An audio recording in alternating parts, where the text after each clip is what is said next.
it's the ability to bring those voters with you. It's complicated and you don't need to worry about it. It's been very well canvassed that as a party, we don't think the way that Darlene acted was in line with our values and principles. I really had to think about, how am I going to change things up? How am I going to get through this? Because I don't want to fail. It is foul and personal and violent.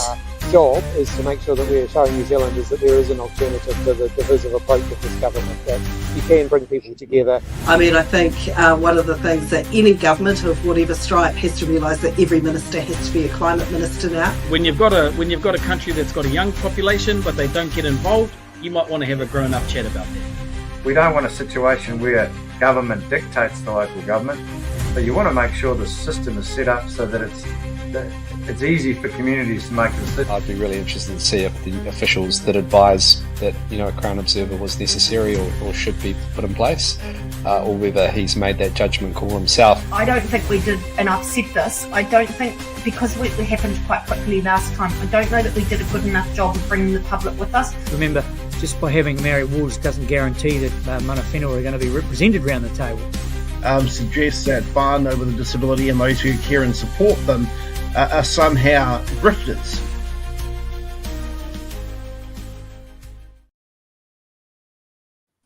Oh, terrible time to get an eyelash in my eye. Great way to start the show. Good evening, everyone, and welcome to this week's episode of Behind the Walls. We've got quite a neat show for you tonight. So, first of all, we've got Lawrence Xu-Nan coming on from the Green Party to talk about education and all those bits and pieces. And then we've got a pre-recorded interview with John Duffy from Consumer New Zealand, who we sat down with earlier today. Really interesting chat. So you should enjoy both of those. Before we carry on, I just want to take the time on behalf of us to say congratulations to our friends over at BHM for their big award and nomination today, and it's very well deserved. Anything you want to add? Yeah, really good to see that pop up. So, without further ado, we'll bring it to Lawrence. Sure, we'll press all the fancy buttons, do the fancy title cards. Maybe we'll get a nomination for this next year.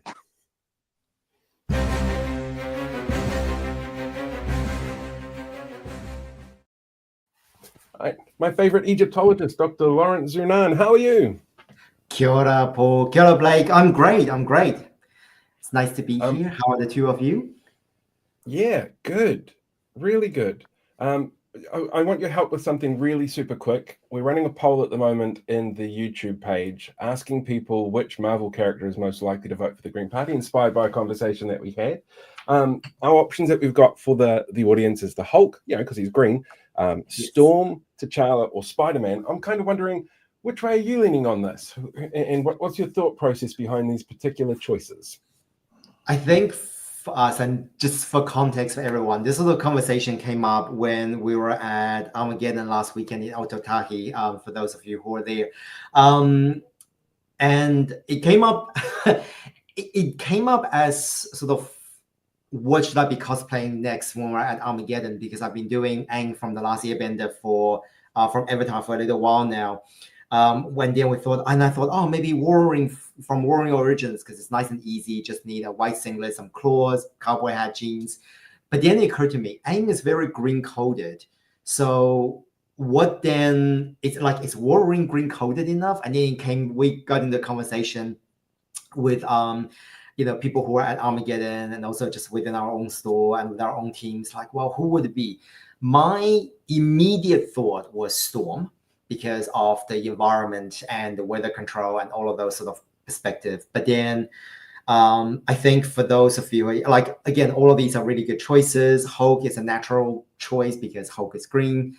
And I think Spider-Man has that, possibly the young element, but also the community element. And I think for T'Challa, it's something that I think in general we've been very vocal about self-determination of African nations. I thought it might be something that T'Challa might be potentially interested in. So those are kind of some of the, I guess, thoughts we had behind those choices. If people have other suggestions as well, they're more than welcome to put them in the comments section over during this chat. I'm really keen to get some ideas. Very keen. I did love the one that you guys did at, I think it was Tamaki's Armageddon last year, the Star Trek one that you guys all came in. Whose idea was that? That was my idea. So Ricardo Menendez March and Tiano Tuyono, who are two of our other MPs, I'm very glad that they went along and decided to do some cosplaying as well. And I thought, if we're gonna go, let's go as a team, as a group. So we decided to go as Star Trek characters, and this is the problem. Kirk, Patrick Stewart's character, who I'm Picard. Thank you, Kirk Picard, and I am blanking on all of these names. Why am I blanking on the names?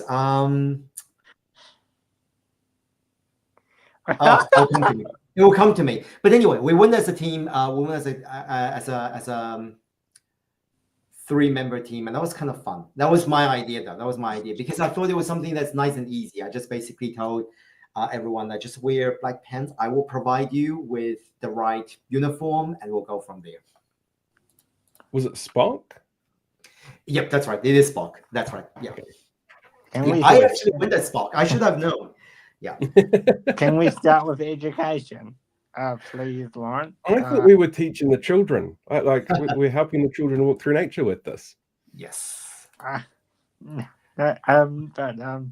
Yesterday we saw the introduction of although we only got through the first speech, the education bill number 2.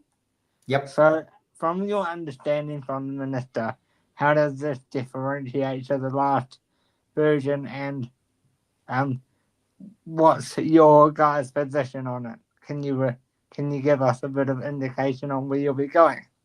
Yeah, that's a really good question. So we're going to get into sort of very much the nitty-gritty of a bill and legislation and potentially statutory interpretation as well.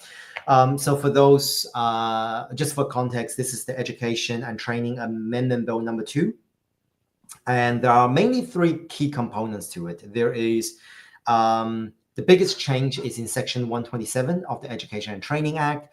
This is the section on the obligation of a school board. And bear in mind that this is particularly only relevant to state schools and state integrated schools. So it doesn't involve private schools or charter schools, and those 2 in particular, because they are considered state or state integrated. The next part is around attendance plan and some of the more attendance management plan and the operation of it and what that should look like. And the third part is mainly to do with tertiary education, particularly universities. And this is something that would have been pushed for by, for example, the ACT Party, because they've been very vocal about freedom of speech on campus, as an example.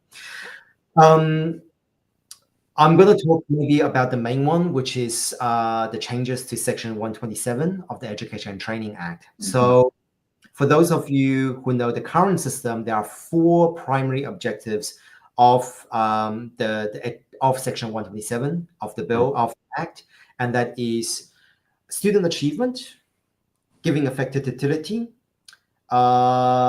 essentially abiding by Human Rights Act and the Bill of Rights Act, and I can't remember off the 4th one off the top of my mind. I want to say NELP, but I don't think it is NELP. But essentially, in the new bill, what we're seeing is that 3 of them will be deprioritized, I see, and they will be moved down into supporting objectives as opposed to being a primary objective. And the school is inclusive and to all needs. Yeah, that is being deprioritized as well. The reason we are considered that, so under the new bill that is being introduced, there's only one singular paramount objective, which is student achievement. The issue with that is everything else is considered that if you are in support these supporting objectives are there to support the paramount objective.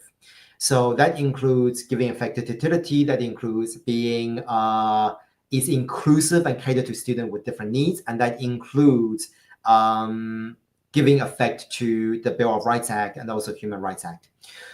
From the surface, it may not seem that different, but from a statutory interpretation perspective, the key thing is that these supporting objectives is there to support.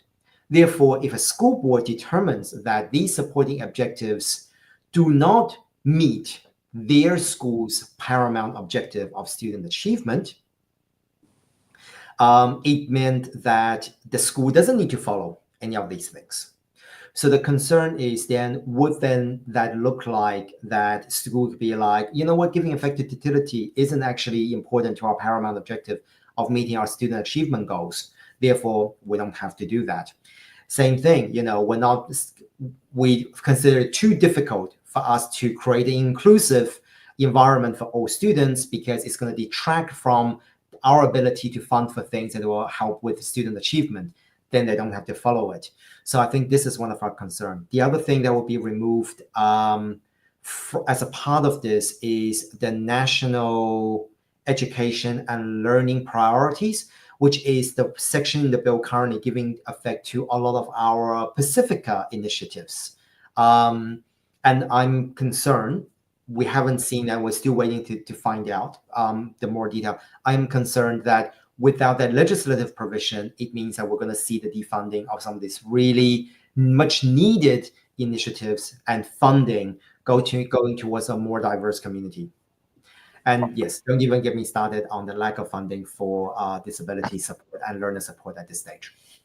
Yeah, about that, there's now a 3-week cliffhanger because of the house ending for the holidays. So what will be your focus on behalf of the Greens over this 3-week recess period to officially decide if you're going to support or not support, unless you've already decided? Yeah, that's a really good question. I think we have already indicated when Section 127 was being consulted that if utility or Waitangi is being deprioritized, we will not support the bill. And, lo and behold, I think they have made certain adjustments to the bill based on the consultation, but I don't think they should have touched that at all. I don't think it's a needed thing to be touched from a legislative perspective. We have seen that a lot of the organizations, that includes some of the teacher collectives such as NZDI and PPTA. We've seen Te Akatia, which is the Māori Principals Collective. We've seen the New Zealand Principals Federation, actually, and also the Teaching Council, which is kind of huge. And a bunch of these organizations actually penning a letter to say that we do not want to see this deprioritization of these really important aspects in our Education and Training Act. I mean, can you imagine us saying that we can forego human rights if it means that the students are getting the kind of achievements? I admit that student achievement is an important part. We should never lose sight of that. But do we really need to compromise on everything else in order to meet that?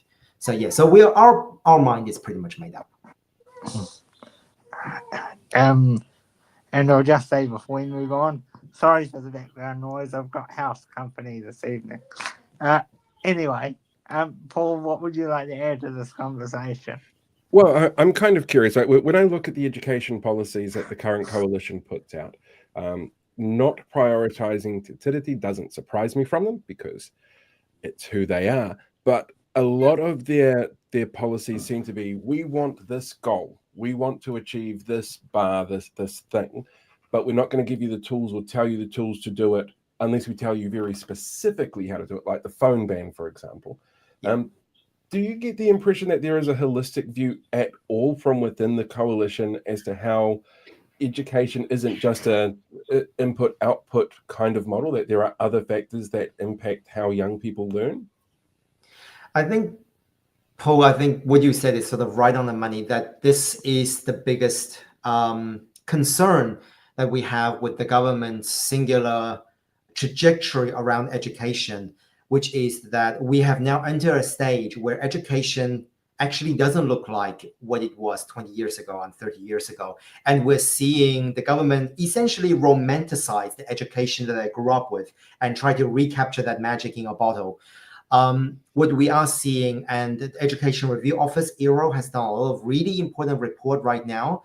What we are seeing is that students and parents are struggling. There are a number of a good proportion of parents who sometimes don't see that sending their kids to school is a priority. So we need to think about why that is. What are some of the drivers for that? Having a punitive approach to that, saying that you'll be fine if you don't send kids to school, is not going to help that, because sometimes it is forces beyond a parent's control.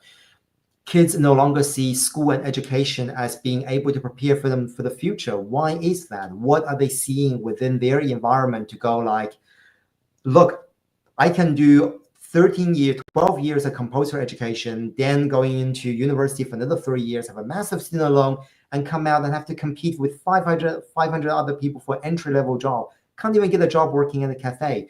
What are we doing to actually ensure that people have a clear understanding or a clear trajectory of where they're going? We are seeing the fact that 1 in 5 students, I'm pretty sure the ERO report states that 1 in 5 of our students from migrant backgrounds have experienced racial incidents in our schools, which then goes on to bullying, which then goes on to them not wanting to go to school, which then leads to truancy and all of those. So we are seeing the fact that they are very much metric driven, as in we want to hit X percentage, but then without realizing the bigger context of what is happening around that general environment that will make students have that real sense of love of learning and feel like they belong within a school environment. Because that, I think, for us it's the major issue that we need to first resolve, and we are seeing that issue globally.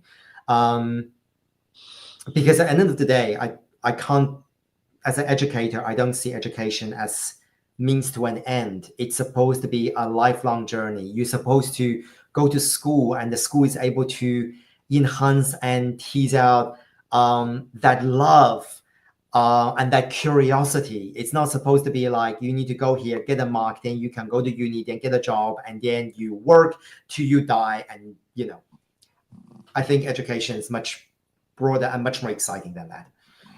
Is it a really good idea for a group of people who, let's take our finance minister, for example, literature degree, I believe it is, that she holds.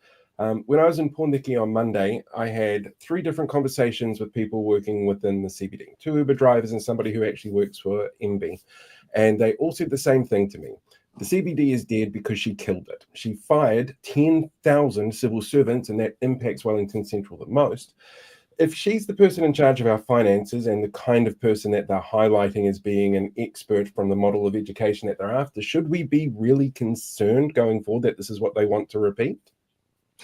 I absolutely think we should be quite concerned. And I also think that education and also justice, which are 2 of my portfolios, are the kind of portfolios where it's not a popular it's not always a popular topic for elections, because you do not see immediate result. A lot of the things that the current government is actually trying to fix is actually things that were introduced by the last national government. So they're trying to fix their own mistake, but blaming it on what happened in the last 6 years. Well, actually, between 2017 to 2023, because again, I think we're getting to a stage where 18 months in, you can't really call it the last 6 years, because they were part of that, 18 months of that last 6 years.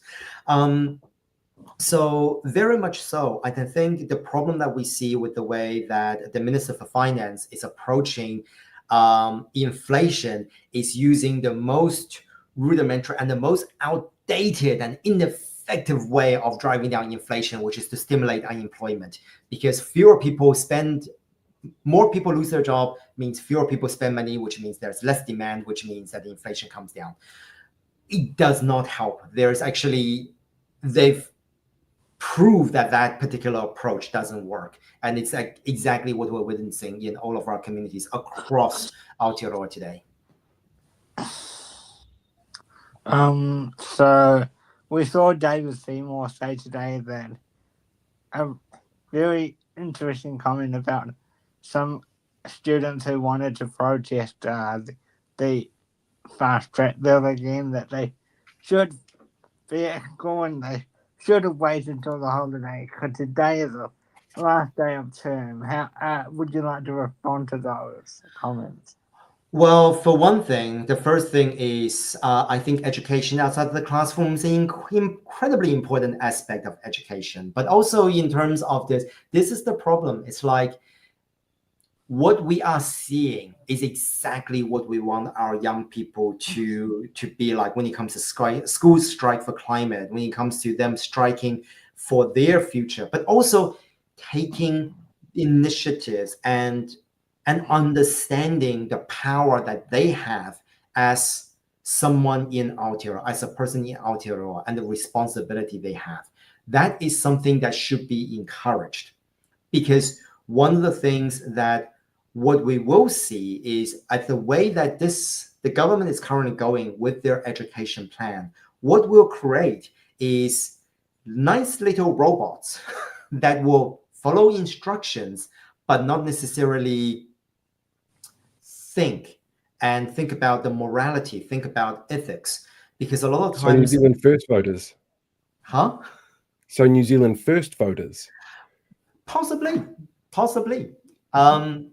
Yeah, so I am incredibly heartened, and also to be honest, incredibly ashamed at the fact that our young people need to be out on the street trying to make adults and politicians be concerned and be genuinely concerned about their future.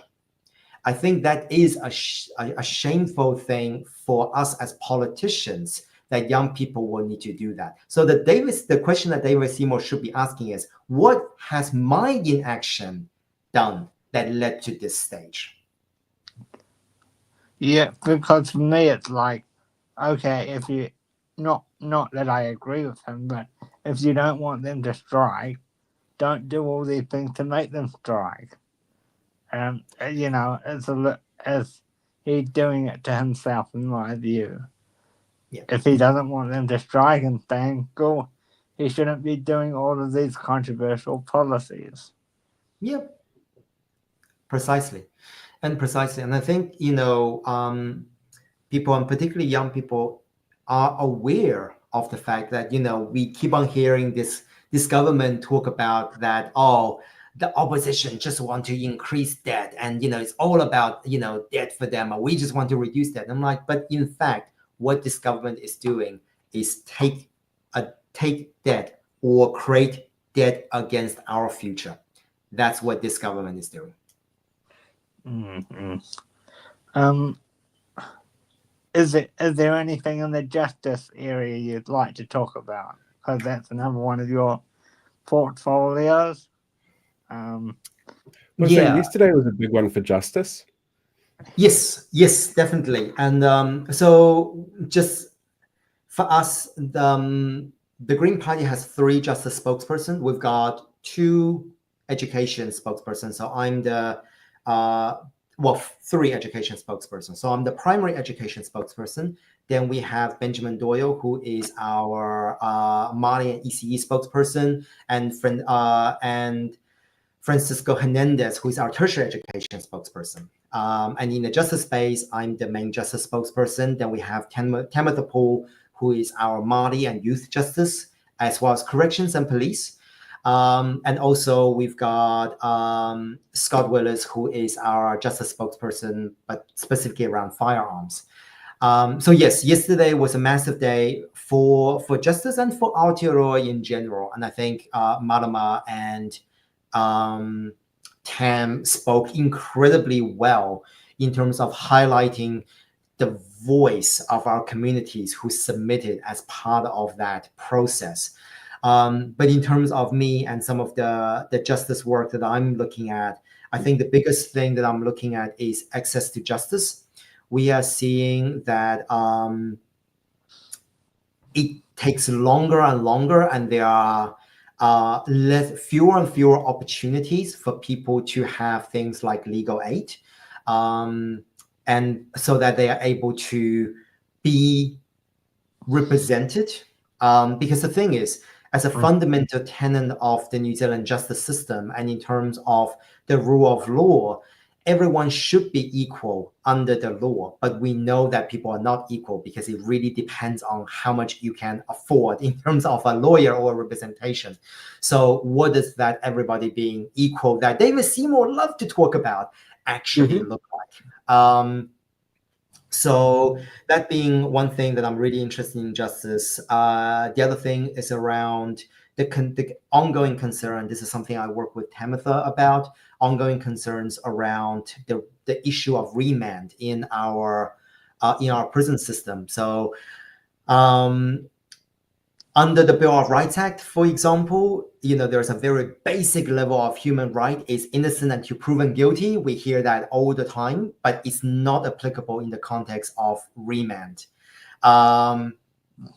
So with remand, it's basically you are put in a situation, you're put in prison, but before you have been judged whether you have committed a crime or not.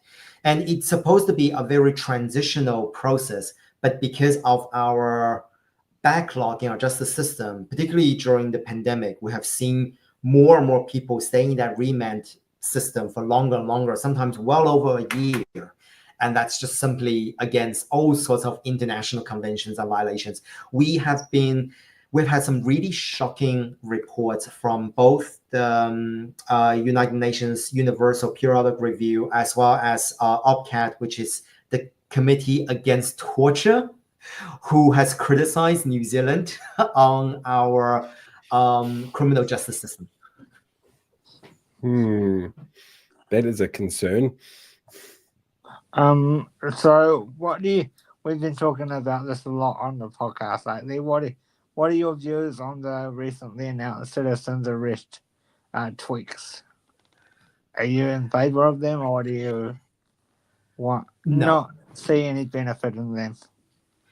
God, no. The problem with the citizens arrest is it is essentially one particular person's pet project, I think. And I think when it comes to citizens arrest, the biggest concern, there's so many, but the biggest concern is that people will get hurt. Like, if you don't do it properly, rather than educating people, if you're going to do that, there is no evidence that they're going to provide training for people on how to de-escalate the situation. If they're going to be like, well, I can just then arrest people randomly who comes into, let's say, my shop, what's not to say that people are going to become more and more violent, or become more aggravated. If you are working in an environment where you are, let's say, working a warehouse or a large corporation, how does this interact with Employment Relations Act? How does this interact with Health and Safety Act? And I think fundamentally, like, we have seen a lot of organizations, including people like Retail NZ, which is traditionally very pro sort of justice and increasing sentencings and tougher on crime, even came out to say that this is just going to get people hurt, and we don't think it's really worthwhile. So I actually don't know what the Minister of Justice really is thinking. I think the Minister of Justice based a lot of his plans on hot takes and vibes and things like, we have promised this during the election and we promised it, so we got to do it. But where's the evidence? There is no evidence for it. They made a lot of promises during the election that they're not doing. The reason I asked you that question is because we had Carolyn on from Retail NZ recently, and we had Lawrence Xu-Nan on from the former police detective. And an argument I've been raising is that I think there's a lot of potential there for disabled communities being kept safer, in my opinion. And I say that because, and I wanted to get your opinion on this, we've had a couple of different ones, because there is potential that disabled people and with the help of their carers could be safer if some of these new citizens arrest policies were put into place. Yes, there are some already, but I think it could improve the ability for disabled people to stop getting ambushed if they can't defend themselves, whether they are with a caregiver or not. So I can see some benefits from a disability point of view and a potentially elderly community point of view, and I just wanted to get your view on that. Yeah, I think for a lot of the things, when it comes to just community sport in general,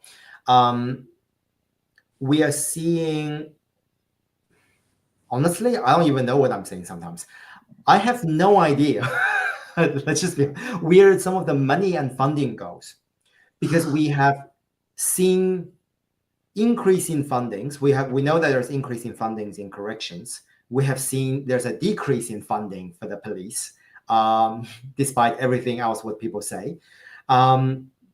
We have also more concerningly seen a lot of defunding of community organizations who actually then go and support a lot of these.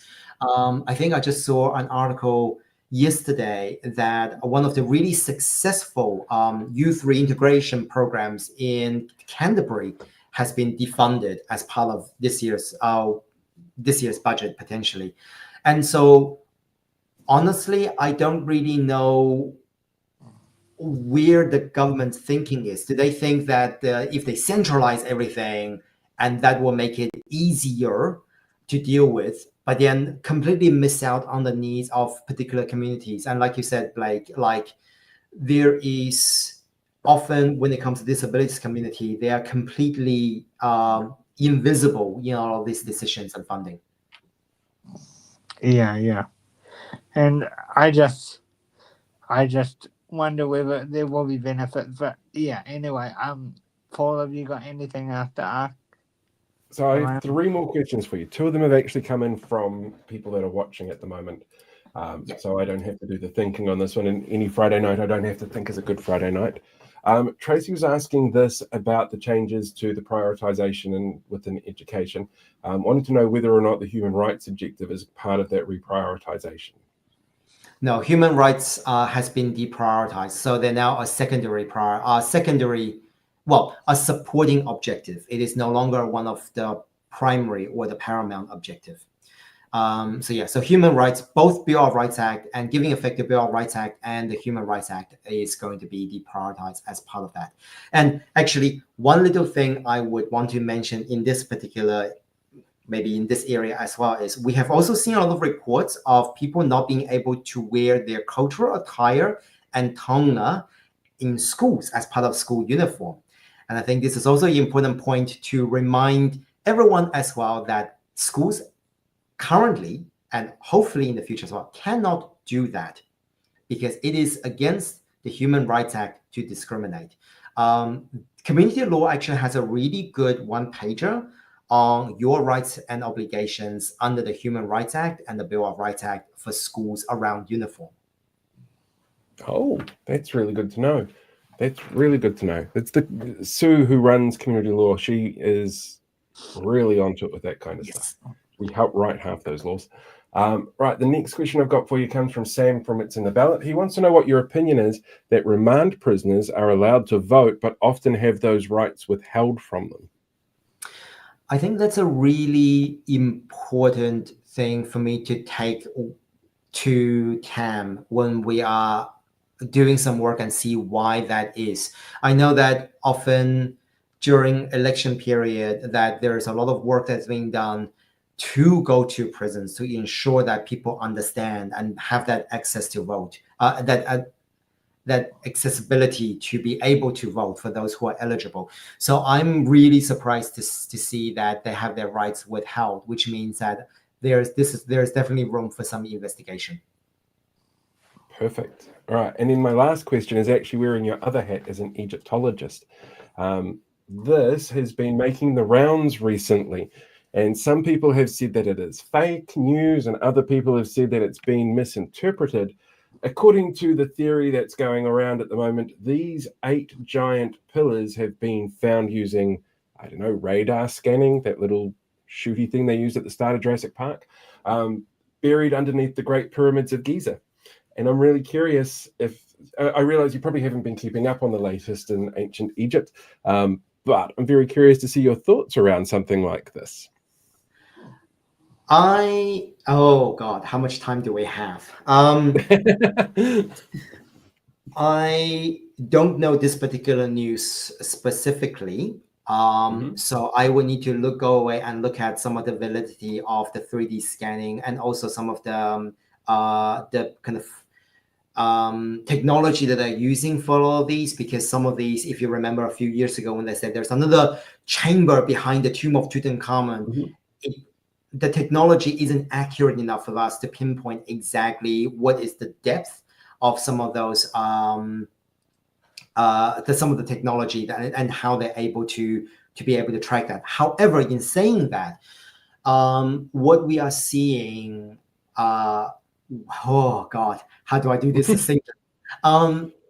When we are looking at the history of pyramid construction, if we're saying we're going all the way back to pre-dynastic period and an early dynastic period, where we started with like underground burials.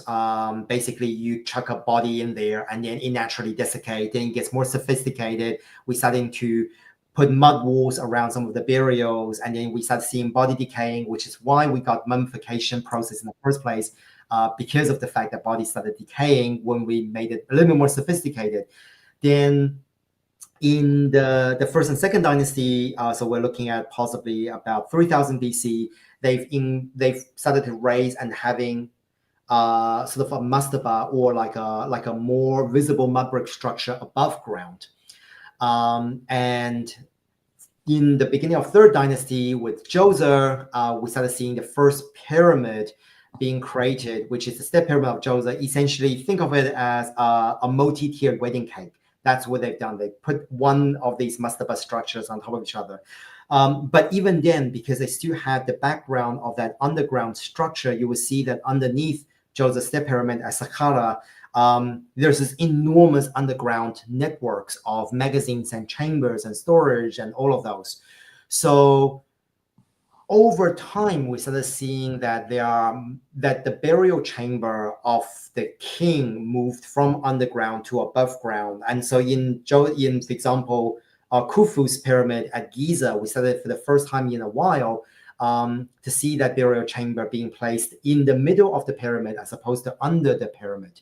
So from a trajectory perspective, it may not surprise me that there is a small possibility that there's something underneath the pyramid. But again, I have to go away and look at it. But I also note that we didn't see sort of that kind of structure in the few pyramids before Giza.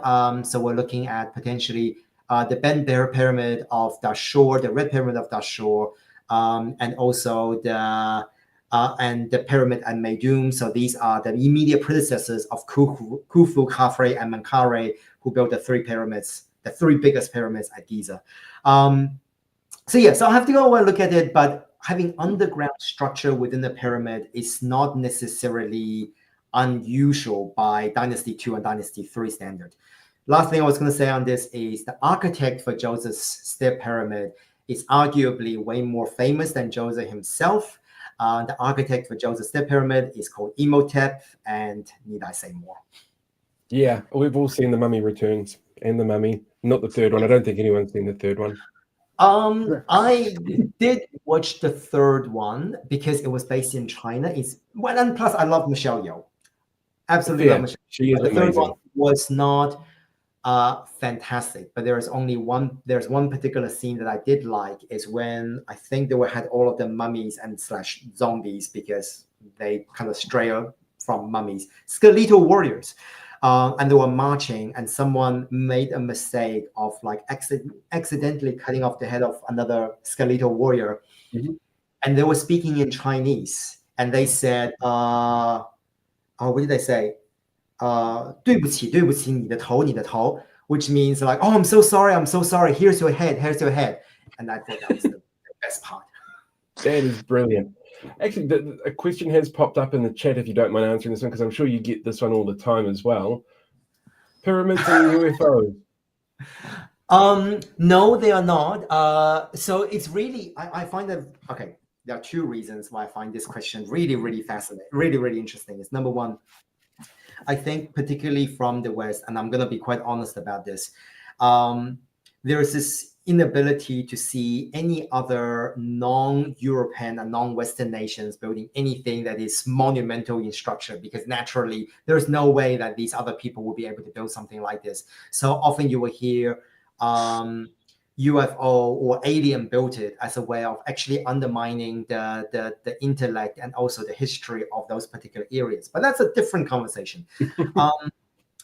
There are also other reasons why people suggest this, and I will explain that. But in terms of the history of the pyramid construction, you will see that, like I said, it actually was a progression over hundreds of years. And there are moments where they screwed up. The bent pyramid of Dashur is a really good, really, really good example where they made it way too steep and they have to quickly level it off. And then so there's this kink in the pyramid. I would like to see the face of the architect when he saw that, or when they saw that, and having to report that to the king to say that we just screwed up your pyramid. So there is definitely a progression. And I think a really good analogy of that is in 2,000 years time, people will go, you know what? There's no way that people from early 2000 would have invented smartphones. They couldn't possibly go from a landline in the 90s to a smartphone in 2010, in 20 years period. Just not possible. Aliens did it. So, but then us having lived through that, we'll go like, actually, we have seen that progression and that prototype. And this is one of the things when it comes to pyramid construction as well. But the reason that people would say that pyramids or other things are like aliens in ancient Egypt is there are certain artistic styles, both in terms of the Amana period, but also in terms of, let's say, the catacomb. Well, actually, you can say the catacomb in the temple of Dendera, the temple of Hathor at Dendera, have things that people might see as like, oh, that's a light bulb. Oh, look, they've got an elongated head, therefore that's very alien-like. And it's again one of those things that we see what we want to see, but there's a very good explanation why it's not a light bulb, for example. Okay. Yeah. Noted. Stargate's not real. But I'll just say very quickly, if anyone want to see more Lawrence, he'll be at the Armageddon next weekend in Wellington. So stop by and see him there. And we will also be at Armageddon in Auckland at the end of May. I was going to say, you mentioned Star Trek. You mentioned Stargate. Stargate is very interesting. So if you remember William Shatner's Stargate movie from the 90s, there was one part in the beginning where Daniel Jackson was brought along to do a translation of the original text. And he said, who translated this? Budge? It is incredibly like, I always get a like have a little squee when I hear that line, because Budge was one of the earliest Egyptologists, and he's well known within the Egyptology community for having absolutely terrible translation. I love that. So yeah. Oh, and the other thing about that particular movie is when they went to this other island, and there was like most of the times the Egyptian theme played by Ben Kingsley. I'm pretty sure it's Ben Kingsley, and he got the chocolate bar from Daniel Jackson, and he said, Oh, Benner we. That literally is ancient Egyptian for sweet. How sweet. So they actually got the right language. They That's actually got really the right cool. language. Yeah. Oh my god. Oh, Okay, yeah. that is very cool. We should We do could- an episode where we're just rewatching the movie with an Egyptologist. That'd be fantastic. We could, Yep, we can do a Mummies and the Mummies Return rewatch. I will Yes. be very keen for that. Oh, yes. Okay, I'm going to organize that. You've got what, 3 weeks off recess now? I'll make a note of it. I'll be happy to. Happy to. Definitely. Yeah. Lawrence, thank you so much for joining us tonight. It has been absolutely amazing as always, and I really appreciate it. I won't see you next weekend, but I'm definitely going to catch up when you do an Armageddon up here. That'll be awesome. Thank you so much, Ben. Thank you so much, Blake. And it's like I said, it's always a pleasure to join Behind the Wall. Love your podcast, love what you two do, and love the fact that we can talk about politics and also really geeky stuff. Nerd out. It's always fun to nerd out. Thank you. If you see is it Doug Jones on the weekend, because it's Doug Jones, can you get an autograph for me? Would that be possible? I will do my best. One of the things I didn't realize that when I went to Armageddon, because I didn't see who was going to be there beforehand, and when I got there, I realized the cast of Roswell was there, and I was like, speaking of UFO and aliens, and yes, it was very much a beloved show that I grew up with. Mm-hmm. I understand completely. Brilliant show. We'll see you next time, Lawrence. Thanks so much, Lawrence. Thank you both. We'll talk to you soon. See ya. I'm totally doing that sit down with an Egyptologist thing, because there's so many Egyptology things in movies. It'd be brilliant. If you absolutely brilliant. If you want to see that, sign up for membership now. Yeah, we'll make it a membership exclusive, I think. And for people wondering how our poll is going at the moment, it's actually a tie between the Hulk and Storm as the most likely Marvel character to vote for a Green Party. T'Challa's coming up third, Spider-Man the fourth, but there's plenty of time for people to keep voting. We should jump straight into the John Duffy interview, otherwise we're not going to get this and the news done by the time 9 o'clock rolls around. Yeah. We'll be back in 20. 20-ish.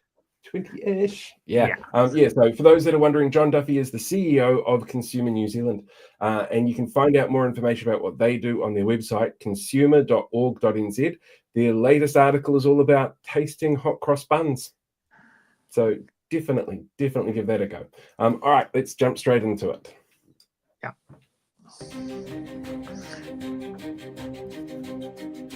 We are here with John Duffy from Consumer NZ. Welcome, John. It's a pleasure to have you today. Thanks for having me. It's great to be here. So we had Carolyn Young on last week, and she was hoping to talk with you guys about some stuff that she'd like to implement in the future with around the retail and all that. So have you had those conversations with her yet, or are you on the planning stages? If so, how are they going? Look, we haven't had those conversations yet. So I'm not sure what aspect of retail she was talking about. The last time we had a conversation, it was more around security in retail premises, and probably the most contentious issue was facial recognition technology being used in supermarkets. Yeah, and it was around like the crime and the citizens arrest and all that kind of stuff that she was talking about, and how she can work with you in terms of improving pay wage. Because one thing I brought up at the end of the interview was that a lot of businesses sadly don't offer pay wage for us disabled folk in the community, and fortunately I do not have that problem. I just want to preface that now for people that need reminding. But there are some people in the community that I deal with that don't have a family member that goes out with them, and they rely on pay waivers that be on their card or their phone with the new phone cards. So how are you going to combat that and encourage more businesses that don't currently offer PayWave to offer that? Well, I think the first and biggest issue is the whole concept of surcharging in New Zealand. So, you know, whether a retailer is offering PayWave or not, typically if they are, there is some sort of surcharge attached to that, and it varies greatly from retailer to retailer. Right? You might have a corner dairy charging 3.5% surcharge. You go to the supermarket, you can use PayWave, and it's free, which is one potentially the only good thing that supermarkets are doing for New Zealand at the moment. I'm being facetious there, but also not.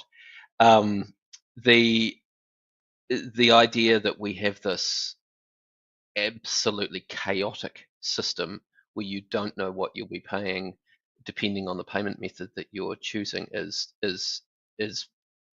bananas in my view. You know, if you travel overseas, you don't have to think about what method of payment that you're using when you go into a store, and as a result, you know, the proliferation of PayWave is much higher because merchants know that the costs to provide that service to their customers is just another cost of doing business. It's not like when you buy hot cross buns, you get a surcharge for how much the business you're buying it off is paying in electricity or for water or any other cost of doing business. Why are we doing that for banking services? So that's a very, very long way of saying the starting point is to actually level the playing field so that merchants can access all payment types at a reasonable cost and absorb those into what they're charging consumers. Because my concern is, you know, and that it will become another discriminatory avenue for disabled people. As a advocate, I worry very much that PayWave not being available in some cases, or even cash options will become very discriminatory for our community. Because, you know, we can't go and punch a card number in like your normal everyday person in some cases, unless you've got a caregiver. But no, not everyone has that in this current climate. But that's another story for another day. Well, no, look, I hear that, and it's an issue that I've personally, along with other advocates, raised with the New Zealand Bankers Association in relation to modern terminals that don't have raised surfaces, right? So that, you know, you'll be well aware of these they're like an iPhone. And look, I have relatively good eyesight, and I often miss the appropriate button. So if I had low vision, I would really be struggling. We've heard stories of people with low vision being confronted with these terminals and having to provide their PIN to a shop assistant in order to be able to pay for goods. This situation is bananas, and in, you know, to their credit, the Bankers Association and the CEs of the banks who are present agreed that that's not a tolerable situation. But again, like many things in the surcharging realm, a lot of the blame gets pushed away from the banks and onto terminal providers or the card schemes like Visa and MasterCard, that sort of thing. It's, you know, the Commerce Commission, I think, needs to do a better job in this space of actually explaining what's going on behind the scenes and applying pressure to increase the quality of customer service that merchants are able to offer their customers. Final question on this section before I hand over to Paul. Do you think there will come a time where, as a Commerce Commission, you will have to either force merchants and work with the government, whether that be Minister Willis in her grocery capacity or Minister Scott Simpson, to force merchants to, you know, have a cash option or a PayWave option, especially for the disabled community? In an ideal competitive landscape, the clear demand for contactless payment would be driving the offering. So if businesses had to respond to competitive pressures in as you would expect them to, most businesses would be signing up and offering contactless payments to cater to all of the needs of their consumers. We've got unfortunately a system that is a real mess at the moment. So there's so much confusion out there around what merchants will be paying, what they should be paying, what they can pass on to customers, that you'll see some merchants just throw up their hands and say, well, we're just not going to offer PayWave because it's too expensive to do. If the card schemes and the terminal providers were responding properly to the needs of their customers, which are the merchants, you wouldn't see that happening. So more regulation needs to be done. That falls at the feet of the Commerce Commission. And if the Commerce Commission aren't capable of doing that, then yes, we may need to see, I think Minister Simpson would be the one responsible there, stepping in to do more. Thanks. I'll hand over to Paul now. I'm going to change tack ever so slightly. And as much as I do want to talk to you about the hot cross buns testing that you guys have been doing lately, which surprised me, I was very surprised to see New World came out on top with that particular test. I'm actually really curious about the supermarket duopoly, which has obviously been big news, and we've seen a lot of noise about that for years now over successive governments. Last week, I think it was, Nicola Willis got up and says, we're going to do something about it. We're going to ask for more information. How much more information do you think they actually need to be able to come up with a plan to help introduce a third viable marketplace player in this? I think the interesting thing about what the minister announced last week is she's only talking to potential entrants. So she's not going out and saying, hey, supermarkets, tell me what you think we need to do to get a competitor to come and compete against you. We've done that. She's not even coming out to interest groups like ours to say, what do you think needs to happen, because it's all theoretical. What she's saying is, right, I will go to the people who potentially could actually do this and ask them what they would need moved out of the way to enter the market. And I think that is an approach that hasn't been tried. The Commerce Commission did a market study, and yes, would have spoken to hypothetical new entrants. We are a lot closer to entry being possible when you've got a minister in charge of this, who's also a cabinet minister and the Minister of Finance, expressing a willingness to make structural changes to the industry to enable entry and approaching new entrants directly. That's quite a big step forward from a Crown entity doing a market study or government implementing a code of conduct or a wholesale regulatory regime. So this does feel like progress. Having said that, time will tell, and it's all very well and good for the finance minister to say that she's willing to do certain things. She needs to get that through cabinet, which is a coalition arrangement, and we've already had noises from other coalition partners, the ACT Party in particular, suggesting that they would not be in favour of any drastic structural moves, which, in my personal opinion, are the only way forward. I don't really see any other way round getting a new entrant into the market without some structural change at a retail and at a wholesale level. We've seen people try and come in. We've seen groups come in and try to become that third player in the market. What have been the stumbling blocks that they've come across that have stopped them from succeeding? Well, most famously, the warehouse tried to expand. It faced hostile takeover action from the duopoly.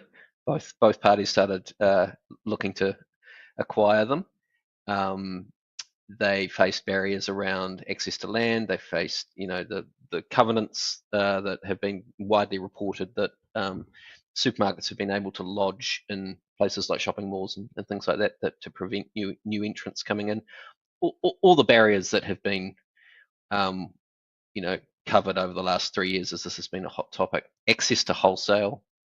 If you're as big as the warehouses and you can't get cheese or eggs or bacon suppliers to sell to you at the same amount as your major competitors, which are the supermarkets, that's a real problem, right? How do you ever expect to compete against them if they've got it sewn up? Or will take retaliatory action against those suppliers if they were to, breach the unwritten contract and sell to you at a competitive price. Is there a bit of an insular attitude towards bringing in something from the outside or changing the way that we do things in relation to what end consumers end up with? I mean, I'm thinking of the duopoly, but I'm also thinking in particular of gentailers for electricity. We have a very limited market in that respect.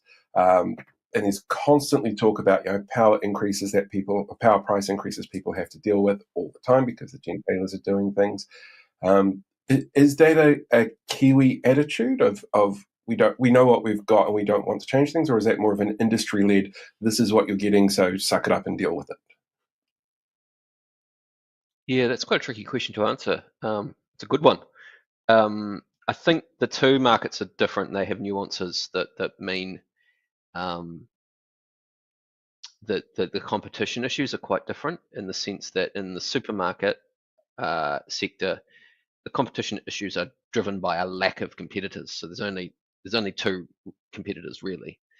So new entry there would be a fundamental change. And I don't sense from my chats with consumers or the research that we've done that people would be against. Aldi is often cited as an external foreign entrant that could come into the market and be ready to go. I don't think it's that easy at all. They'd have to buy land, they'd have to build out distribution. There's a huge amount to be done to enter the market. But I don't sense that anybody is saying, we wouldn't want them to come in because they're a German brand or they're headquartered offshore. I mean, half the duopoly is already owned by Australia. That being Woolworths.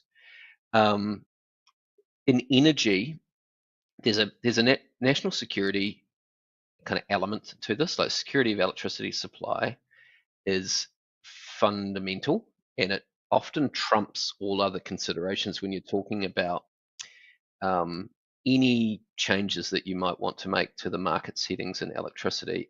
The gentailers can always just fall back on, no, don't change that because there'll be blackouts and people won't be able to heat their homes. And governments, quite rightly, listen to that and go, well, we do not want people freezing through the winter. Unfortunately, the reality is people are freezing through the winter because the current market settings have set the prices too high and people can't afford. So they're voluntarily opting out rather than having their power switched off because there's not enough generation.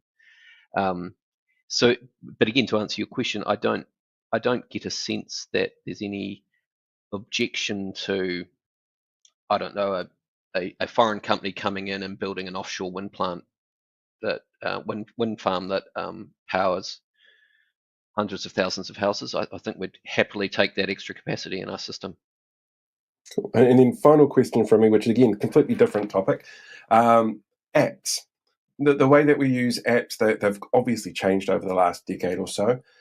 We see a whole bunch of big players like Uber, Airbnb, stuff like that hitting our market.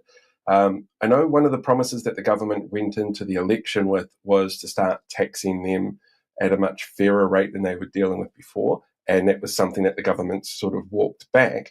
But I'm kind of curious, from your perspective, working with consumers and looking out for consumers, what are some of the big changes that the growth of app-based economics has brought to the country, and some of the sort of challenges that people might not realize are actually out there that you're coming across within the organization? That is an enormous topic. That's a whole nother podcast. Okay. But if I maybe focus on one aspect, just in the amount of time that we've got left, I think the emergence of what are called dark patterns is something we're really worried about, and that may be new terminology to some people tuning in on this. It might not be, but a quick explanation is a dark pattern is something that is introduced in the design of an app or a website, some sort of user interface that leads the consumer to make a decision that is suboptimal for them, but is the most optimal outcome for the website provider. And the easiest, clearest, simplest example to help people get their head around this idea is subscription services. So if you think of how easy it is to upgrade a subscription or to subscribe to a subscription service, a provider of something, let's say, I don't know, subscribing to a website to get behind their paywall, something like that, and then how difficult it can be to unsubscribe. So when you're making a decision that is beneficial to the business, that user flow is sweet. It is quick, easy. You're through, your credit card's in there, and off you go. To unsubscribe, I've seen extreme examples where you're bounced out of a digital environment and you're asked to ring a call center or write a letter to the organization to unsubscribe from a digital service. I mean, that is bananas. Those are extreme examples, but it can be more subtle than that. And there was a huge proliferation of dark patterns around the time that the GDPR, which is the privacy law in the EU, came out. And people might remember, you started getting inundated with requests to accept or decline cookies, or update your privacy settings to accept or decline cookies. And the Norwegian Consumer Institute did a really interesting study around that time where they compared Facebook, Google, and I think Microsoft to look at the user flows through those privacy policies to see how consumers are actually guided through those flows and what the end results were. And what it showed was that Google and Facebook were pushing you in directions that was not good in terms of you holding back your personal information. But Microsoft's was very rudimentary, and they obviously hadn't twigged to the idea of a dark pattern. So it was pro-privacy in the sense that it was so rudimentary. It just did what it got you through and didn't try and manipulate your choices. Man. And of course, GDPR has been around a decade or so now, and cookies are a really interesting tracking tool these days, because there are some people who are very much, we need this to be able to work out patterns and see what our consumers are doing, and there are others going, well, this is obviously a breach of privacy because people don't understand exactly how much information cookies track and how much data they collect. Oh man, I don't envy you in that job at all. Well, I mean, the cookie thing is really interesting in the sense that with the GDPR was designed to deal with that problem that you just described, but given the volume of notices that you get, every single website you go to, it's produced apathy, and people just click OK, from what I can observe anyway. And so it's actually had the opposite effect of what it was intended to do. So I'm sure regulation experts would be jumping all over that, going, well, what are the unintended consequences of an outright ban like that? Interesting times. Anyway, Blake, I'll leave it back to you. Just quickly before we let you go, is there any messages you want the public to know that you would like to get feedback on from them right now, or anything like that? At the moment, we're working hard in the supermarket space, and anyone who's had issues with misleading promotional pricing or downright incorrect pricing at the supermarket, feel free to get in touch and let us know. If you can send through pictures of the product and the price, that's amazing. Examples of shrinkflation are really useful for us. So that's where price stays the same, but product gets smaller and you're not told about it. And people get it home and finish their bag of chips quicker than they usually do, and realize that the thing's shrunk by 50 grams. Any examples of really egregious surcharging that people see out there on FPOS terminals? We're really interested in building an evidence base to put to the Commerce Commission to make them understand that there is chaos out there in the community and it needs to be fixed. So those are a couple of areas that people could help us out. We really rely on information from the public to do good things for the public. So yeah, if anyone wants to get in touch with us, all our details are on consumer.org.nz. And how do people become testers, like for the next round of Easter stuff or Christmas or any other kind of delicious treats that need to be tested? We tend to put so people can go to the website and sign up to be a supporter, so that you don't have to pay us any money or anything like that, but you'll get information from us. And if we're running testing where we're bringing in people from the public, we'll put a notice out in our kind of weekly Saturday newsletter that goes out, and so people can get in touch with us that way. Brilliant. I'm going to be signing up straight after this. Yeah, it's not always fun. It's not always fun stuff. My wife's just finished doing fake tan testing, so that's not yummy like a hot cross bun. I did a testing for like a probiotics, not like your microbiome. So I had to poo in a jar and send it off to Australia to see what the test was like. So it's not always glamorous. Okay, I will take it on board.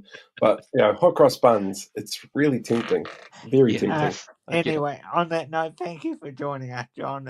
It was a pleasure to speak with you today. Please stay with us. My pleasure. Thank you, team.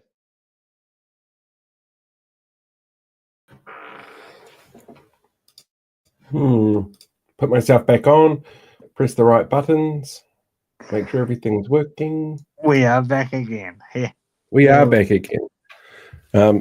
I still like the idea of doing the hot cross bun testing.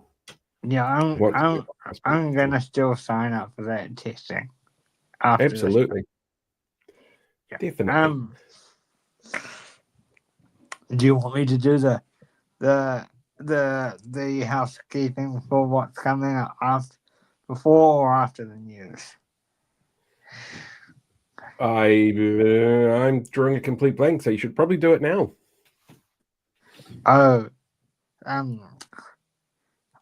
After Easter, we'll be taking a break for Easter, and then hopefully we will have Campbell Barry speaking for one of the first times since he announced that he will not be running for re-election. All right, we'll cross that bridge when we get to it.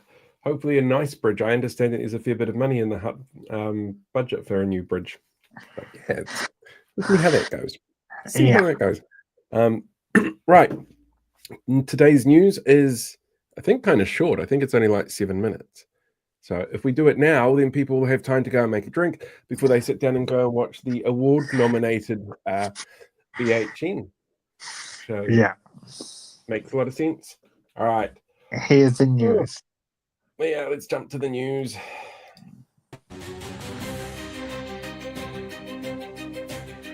Hello there, kia ora. I'm Paul, and this is this week's The News. On Thursday, MPs voted down the controversial and divisive Treaty Principles Bill 112 to 11 votes after a long debate session which included touching recognition of those who had passed away who had been fighting the bill, references to a number of the record-breaking amount of submissions, the largest ever protest in the country's history, and a list of reasons why the government is still anti-Māori, but this was a step too far. Said a member of the press gallery, "Thank God we can finally stop platforming David Seymour every 5 minutes. If we want to. Not that we want to, but we totally could." The Green Party has apologised after a staffer accidentally dropped a vape pen from above the tiles of Parliament onto a press stand-up with David Seymour, seen here wondering if that's Guy Fawkes walking into the wrong government building. Sorry, totally just a joke. Before this week's Treaty Principles vote, said a spokesperson for the ACT Party, the sky is clearly falling and we're the only party who can see it. Te Whatu Ora cost-cutting continues, with the eye of Sauron now falling on areas of the organisation that bring in millions of dollars to our health sector, the team dedicated to hunting down underpayments and fraud. Said Health Minister Simeon Brown, seen here cosplaying as a life-size accurate dozer from Fraggle Rock, cutting off our nose to spite our face can be easily fixed by our hard-working medical staff, if we don't mind waiting up to a month to see an ED specialist. After 2 weeks of harassing Green MP Benjamin Doyle based on information the Deputy Prime Minister found on Twitter in a late-night doom scroll, Winston Peters, seen here wondering if that's vodka or gin, has refused to have a one-on-one meeting with Doyle. Said Peters, "The bar is just opened, so I really don't have time to sit down and have an adult conversation right now. It's always easier to vilify someone from a distance after all." Questions have been raised about Elam MP Hamish Campbell, seen here trying on human skin for the first time, about his membership of a secretive religious sect known as the 2x2s, which is being investigated by the FBI over sexual abuse cases. Hamish was confronted by news media over the association, which he downplayed with textbook examples of how people in sects are told to downplay things when they're caught by the media.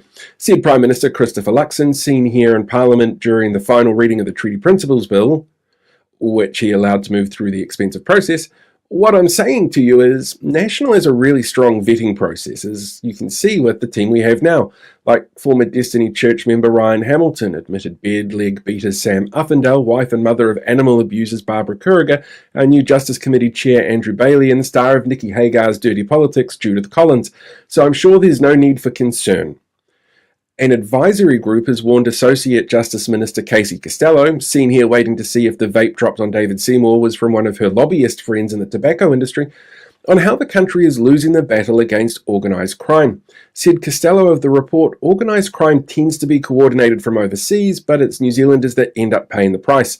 It's a model we understand really well in New Zealand First, since that's how our party leader approaches his talking points when he starts using US culture war bullshit to scare our voting base. E. coli is being discovered in the water supply in Palmerston North in low-level quantities. The council says nothing is required of residents with concerns as the water treatment process will take care of it. But also we're wondering if maybe there could have been some kind of water reform that might have happened to stop this from occurring.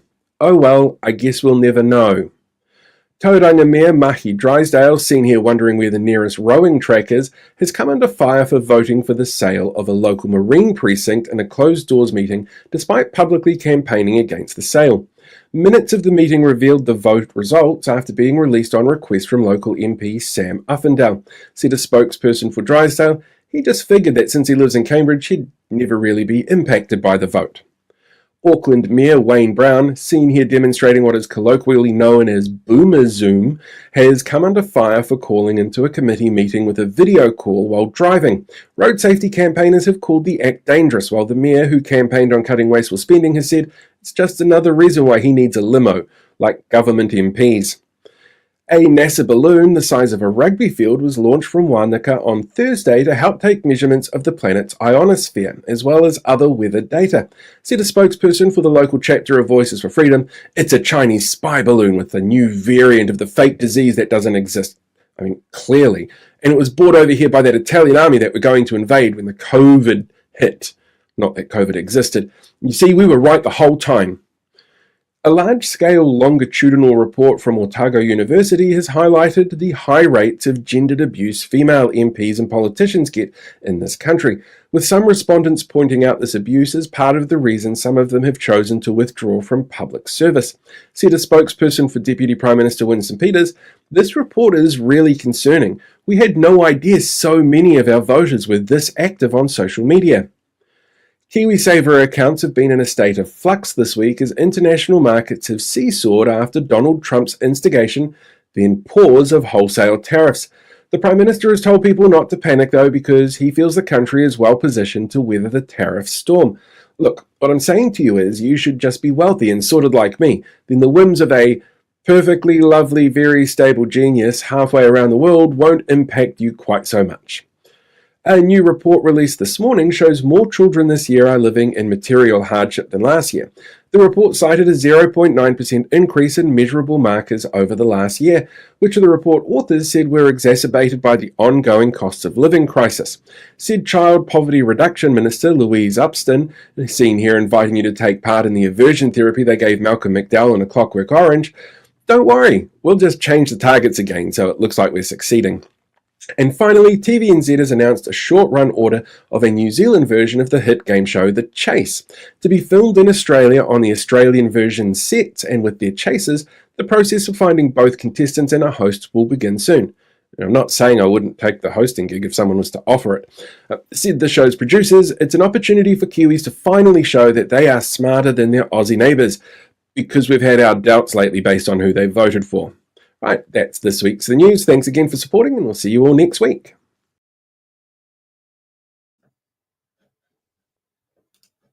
Pressing all the wrong buttons tonight. Must be a sign that it's getting late. I'm looking forward to The Chase. Can't.